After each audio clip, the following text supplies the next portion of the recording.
Bonjour, bienvenue dans la série sur la mécanique quantique. Donc nous allons maintenant voir, ou plutôt revoir, les expériences de type EPR avec des états intriqués. Alors on a vu l'importance des états intriqués de ce type d'expérience quand nous avons parlé notamment des fondations de la mécanique quantique et des mystères qui ont été soulevés lorsqu'on abordait l'intrication quantique. Et nous avons également vu les applications, d'abord théoriques, comme le théorème de Bell et d'autres, et également les applications pratiques, comme la cryptographie quantique, etc. Donc, ce type d'expérience a une très très grande importance. Alors, c'est aussi une situation assez complexe, plus complexe qu'il n'y paraît, et donc nous allons tâcher de nous y attacher, nous allons l'aborder avec l'interprétation relationnelle des états relatifs. Donc, rappelons que l'on a deux particules, deux particules 1 et 2, appelons les 1 et 2, qui peuvent prendre deux états A et B. Et on a initialement une particule dans l'état A plus B, dans un état superposé. Puis cette particule se scinde en deux particules strictement identiques et qui se retrouvent ainsi dans un état A1, A1, A2 plus B1, B2. On indique donc les états par les numéros des particules pour bien les distinguer. Un tel état est un état intriqué. Si on fait typiquement des mesures sur les deux particules 1 et 2, qui se sont séparées, et qui sont séparées au moment des mesures par un intervalle spatio-temporel de type espace, c'est-à-dire qu'aucun signal plus rapide aucun signal ne peut les joindre, sauf s'il allait plus vite que la lumière. Donc, physiquement, au moins selon la relativité, aucun signal n'a le temps de se propager entre les deux. Lorsque l'on effectue les mesures, on trouve toujours le même résultat des deux côtés. Par exemple, si je mesure la particule 1 et que je trouve qu'elle est dans l'état A, alors la mesure sur la particule 2 donne également A. Toujours. Si je trouve B, sur l'autre particule, on trouve B aussi. Et la mécanique quantique affirme que l'état n'est pas prédéterminé, du moins si on ne fait pas appel aux variables cachées. Mais les variables cachées, on l'a vu, doivent être non locales. Et si c'est non prédéterminé, alors comment expliquer que les deux particules sont toujours en accord, alors que les résultats ne sont pas prédéterminés et qu'aucun signal ne peut être échangé? Cela semble violer la relativité ou la localité, alors qu'en fait, nous avons vu qu'il y a aussi un théorème, le théorème de non-communication, qui dit que l'intrication ne peut pas être utilisée pour transmettre un signal, une information. Donc c'est un vrai mystère. Le théorème de Bell illustre bien ce mystère en disant que si on veut avoir des variables cachées, elles ne peuvent pas être locales. C'est le cœur du problème en mécanique quantique. Et d'ailleurs, il y a une littérature extrêmement abondante sur les états intriqués, les expériences de type EPR, le théorème de Bell. Quelques recherches vous donneront des milliers d'articles sur Internet. C'est un point, ou des vidéos YouTube, c'est un point qui a été énormément abordé, parce que c'est vraiment le cœur de la mécanique quantique. D'où l'importance d'en parler ici. Dans les interprétations, on a des interprétations comme l'interprétation instrumentale ou celle de Copenhague, qui dit, ben voilà, c'est comme ça. Il y a réduction de tout, du tout, et puis c'est tout. Ça, c'est pas très satisfaisant, évidemment, nous en avons parlé. D'autant qu'une réduction globale est non locale. Et d'ailleurs, d'autres interprétations sont non locales. Par exemple, l'interprétation de Bohm, ou même plus explicitement encore l'interprétation transactionnelle, où on résout le problème avec des effets non locaux. Si on veut l'aborder par les états relatifs et l'interprétation relationnelle, on doit tenir compte du fait que les deux particules sont séparées. On a vu, l'analyse relationnelle est une relation entre observateurs au sens large et système. Ce sont des interactions physiques de proche en proche, donc on doit tenir compte de cette séparation. Le plus simple, c'est de considérer trois observateurs. Les observateurs A, B et C. Les deux particules 1 et 2 se dirigent vers A et B, qui feront les mesures, et C est au milieu, c'est lui qui prépare les particules, et puis collecte les informations à la fin pour vérifier la corrélation des mesures. Au départ, donc dans la première étape, l'étape 1, on a une étape initiale, c'est la création de notre paire de particules intriquées. On a donc deux particules qui sont créées et qui sont dans l'état intriqué suivant, que nous avons vu, A1, A1, A2, plus B1, B2. Ici, nous avons choisi de l'exprimer l'état dans la base A, B. Mais il y a bien d'autres bases possibles. Et nous y reviendrons un peu plus tard sur ce point. Mais la question se pose, y a-t-il une base privilégiée? Eh bien, pas au début. Parce qu'au début, les particules sont créées, se propagent, un peu comme dans l'expérience de Young. Ce sont des particules microscopiques, photons, électrons. La propagation est très rapide. On essaye d'isoler ou de moins altérer possible ces particules. Les électrons, par exemple, avec des cavités sous vide et blindées, nous en avons parlé. Les photons sont un peu plus faciles, sont plus difficiles à perturber. On peut donc même utiliser les fibres optiques, ça convient très bien. Et donc la télécohérence ne se produit pas tout de suite. Donc on n'est pas obligé d'adapter une base privilégiée donnée. Mais à la fin, quand on mesure, ou en tout cas quand on collecte l'information et qu'on en prend connaissance, on entre là dans le domaine classique, le nôtre, et une décohérence se produit. La décohérence se produisant dans la base mesurée, A et B.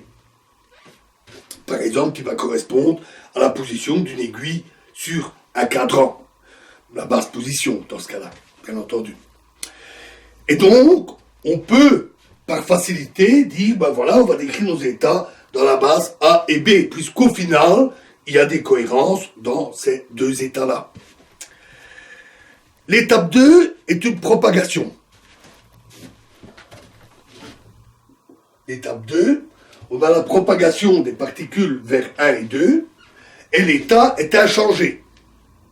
Par exemple, si ce sont des spins de photons ou d'électrons, la propagation, si les particules ne sont pas altérées pendant leur voyage, le spin reste inchangé, et donc l'état global reste le même. Bien entendu, la position, elle a changé, mais on considère que les propriétés A et B, par exemple le spin. Et dans ce cas-là, cet état ou cette partie de l'état reste inchangée. Puis, A effectue une mesure. Alors, on va dire que A est dans l'état initial A0, et puis, quand il fait une mesure, il peut être dans l'état AA ou AB, selon que la mesure lui dit la valeur de la particule, la propriété, vaut A ou B. Et nous savons déjà, ça nous l'avons déjà souvent vu, qu'on obtient alors, si on a un état tel que celui-là, pour ici, donc on a, après mesure sur la particule 1, l'état AA, A1, plus AB, B1.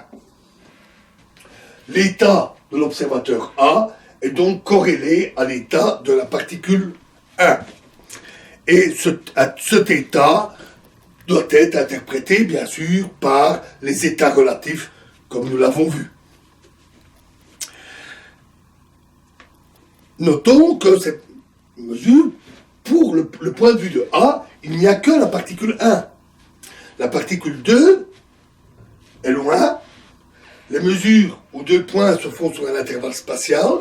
aucune information ne transite, et donc pour A, il n'existe que la particule 1 dans cet état A plus B. Uniquement. D'où cet état du point de vue de A.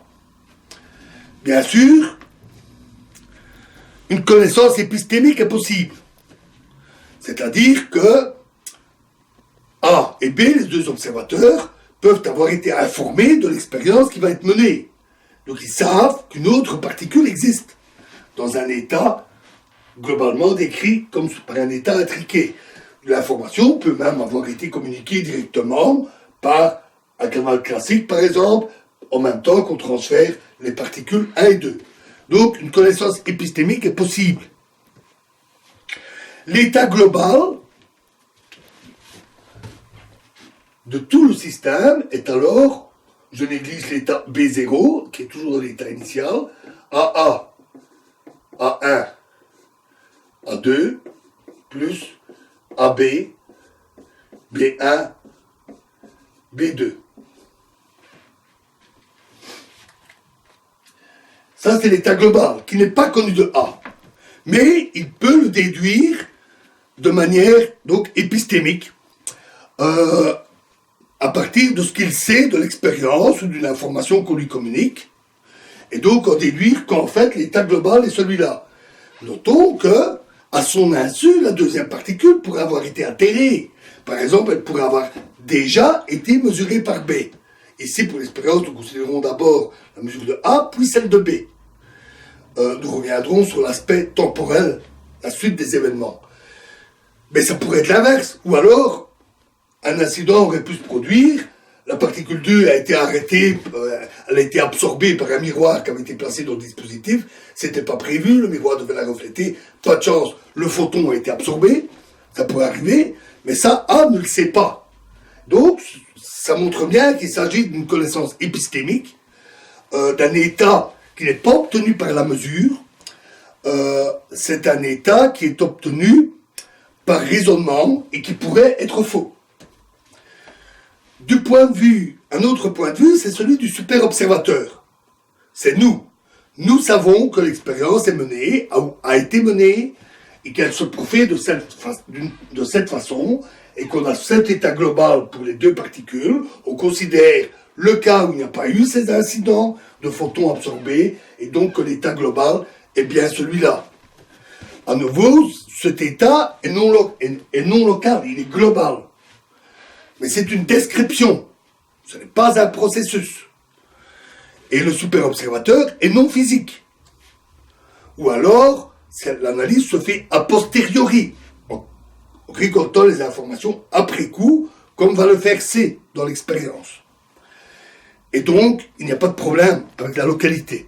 Le vrai état physique du point de vue de A, c'est le premier, ici, pas celui-là.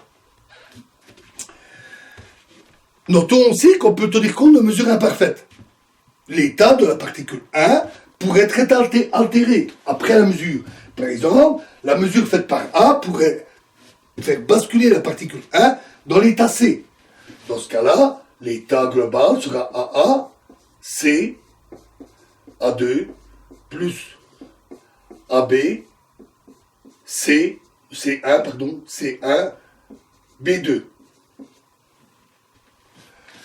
Et notons qu'après mesure, l'état de A est intriqué avec la particule 2, ce qu'il ne sait pas, puisqu'il ne voit pas, ne connaît pas la particule 2, ou alors il le déduit par raisonnement, donc connaissance épistémique. La troisième étape, c'est B qui effectue la mesure. Alors c'est exactement la même chose. B effectue la mesure sur la particule 2, on se retrouve exactement dans la situation symétrique. Il va obtenir un état BA A2 plus BB B2 pour la deuxième particule.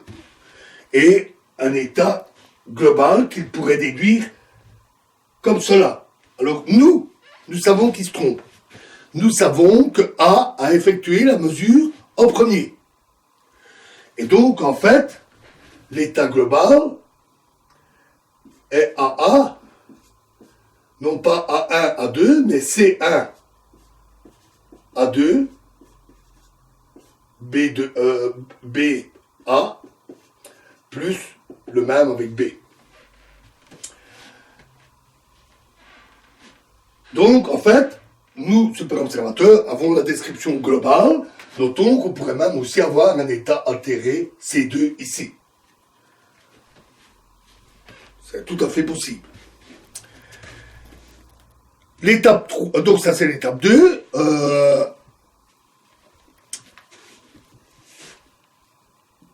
L'étape 3 est semblable à l'étape 2, la mesure par A.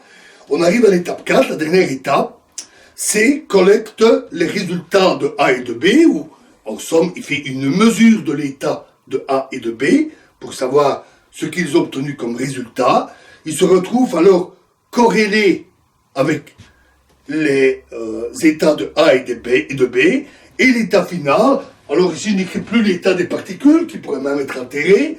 On s'en fout, seul nous importe les mesures faites par A et B. Et on va avoir CA, AA, BA, plus CB, AB, BB.